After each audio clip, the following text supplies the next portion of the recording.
எல்லோருக்கும் காலை நேர வணக்கம். அதாவது ஸ்ரீலங்காவை பற்றி தான் இன்றைக்கு நம்ம பார்க்க போகிறோம். அதாவது பிற்காலத்தில், அதாவது பிற்காலம் என்று சொல்ல முடியாது, இப்போ ஒரு 15-7-8 நாளைக்குள்ள தான். அதாவது கடும் மழை, வீடுகள் சரிந்து விழுந்தது, ரோட்டெல்லாம் வாகனங்கள் எல்லாம் மரத்தில் அடிபட்டு சிதறி பார்க்க முடியாத கட்ட சூழ்நிலைக்குள் எல்லோரும் தள்ளப்பட்டு கொண்டு இருந்தார்கள். எல்லாருக்கும் தெரியும்.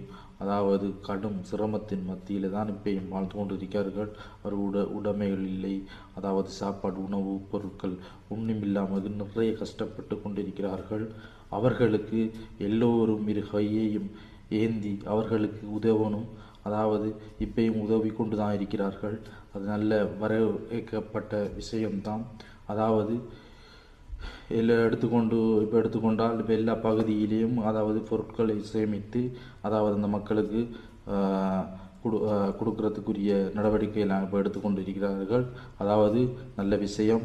அவர்கள் இல்லாதவர்களுக்கு இருக்கவர்கள் நல்லா உதவலாம். இந்த காலகட்டத்திலே உதவாதவர்கள் மனிதர்கள் அல்ல, நல்ல வடிவ உதவலாம். காசு பணத்தை வச்சு ஒன்றுமே பண்ண முடியாது, உதவலாம்.